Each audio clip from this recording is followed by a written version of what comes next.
The 1990s are still considered the heyday of youth crime in Russia, but in one of the Soviet republics, Tatarstan, this phenomenon began back in the 1980s. Armed with chains and rebar, teenagers staged bloody wars in the streets of Kazan for sport, maiming and even taking each other's lives. Iron discipline reigned in the groups. Attempts by the police to curb the young criminals were to no avail.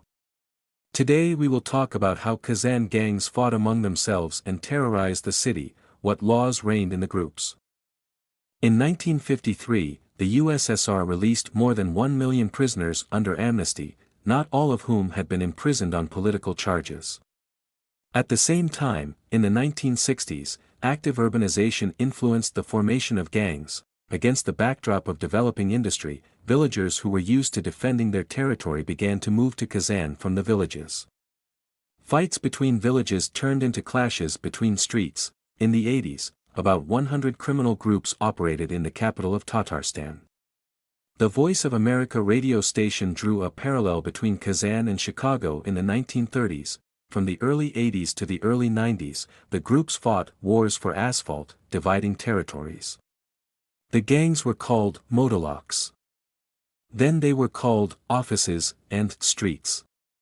Each gang owned several blocks or neighborhoods. A gang member was considered a kid. To join meant to join a gang, to break in meant to run away. Morning acts of beating or robbery were called good morning. If a person's head was pierced with rebar, the injury was called a piggy bank. Gangs also regularly hit on dudes, extorting money from teenagers who were not in any gang. The gangs consisted of 6 ages, from youngest to oldest: shell, super, young, middle, senior, and old. The gang was run by a pahan. Meetings of the group members took place every day, outside, in the gym. It was forbidden to miss them, and they lasted for 2 to 3 hours. There were only 2 truly valid reasons for refusal: the death of the mother or problems with law enforcement. A real kid could only have an affair with a virgin. From that moment on she was untouchable. But if he dumped her, she could be used by any gang member or even several. Oral sex was strictly forbidden. The younger members of the gang had to follow all the orders of the older ones. The kid was obliged to respond to insults. A gang member could not work as a merchant, waiter, bartender or cab driver, or have any contact with the police. It was forbidden to touch other gang members if they were out with girls, and there was also a ban on beating dudes with feet. In communication with the dudes there was a rule: the kid is always right. He could afford literally anything. It was difficult to leave the group, but it was possible to drop out. This was done if a member of the group did not participate in a fight for his own, if he missed meetings without a good reason, if he used drugs or went on a bender. Now let's talk in more detail about a few of the most famous Kazan groups of that time. The pioneers of Soviet organized crime are considered to be the group Tyaplyak, which appeared on the territory of the microdistrict Teplokontrol, with the plant of the same name. People called it Tyaplyak. This is how they characterized the work of the plant's employees. The founder of the organized crime group was local resident Sergei Antipov. Antip, returning from the army in the 1970s, he noticed that there were many young idlers in his neighborhood and persuaded the local administration to allow him to open a gym in the basement of one of the apartment buildings. Soon young people started coming there. From which Antip decided to create his own group. He tested the candidates with a powerful blow to the face. If the young athlete withstood it, he was accepted into the group. Antip's closest assistants were Zavdat Kantimirov, Javda. He was responsible for the physical training of the fighters and maintaining discipline, and Sergei Skryaba, who was the brain of the group. At the same time, Mikhail Zakharovich, Zahar, a certified child psychiatrist, achieved the right mood of the Tyaplyak members. The main source of the group's income was the protection of those who received shadow income: butchers, underground entrepreneurs, speculators, and workers of glassware collection points. Those who refused to pay were severely punished. When the management of one of Kazan's palaces of culture refused to pay the bandits a percentage of the proceeds from discotheques, they broke into another party and began mutilating young people. At some point, the new Tatarskaya Sloboda neighborhood tried to fight back against Tyaplyapu. However, the group responded by staging the most brutal raid in its history in the neighborhood. 200 bandits beat with pieces of rebar anyone who got in their way, including policemen, pregnant women and old people.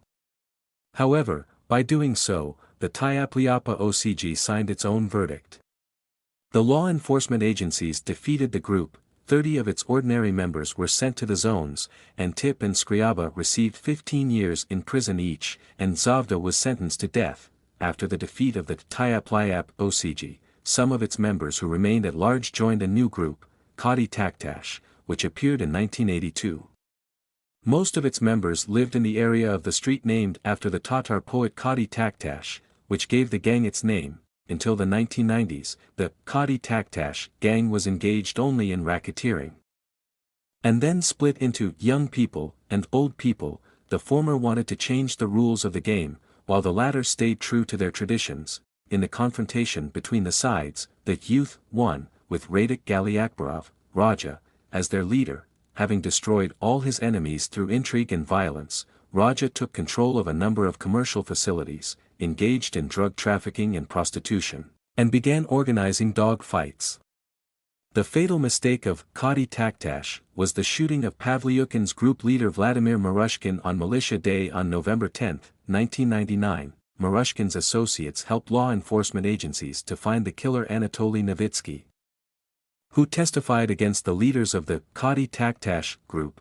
The liquidator later recanted his testimony, but the investigation continued and Russia's first witness protection program was established.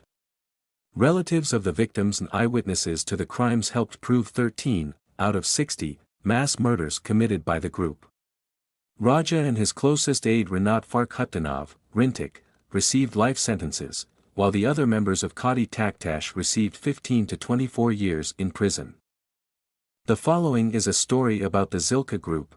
Haidar Zakharov, Haidar, a native of Kazan's Zilplashadka neighborhood, who founded the Zilka OCG in 1985, was incredibly ambitious. He dreamed of conquering the entire criminal world of Kazan, so he tried to attract the most powerful fighters from 20 street gangs to his group. In the wars for asphalt, armed with knives, gangsters from the group Zilka subdued 18 groups, but stumbled over the organized crime group Boriskovo, which eventually turned into a large group, Sevastopol.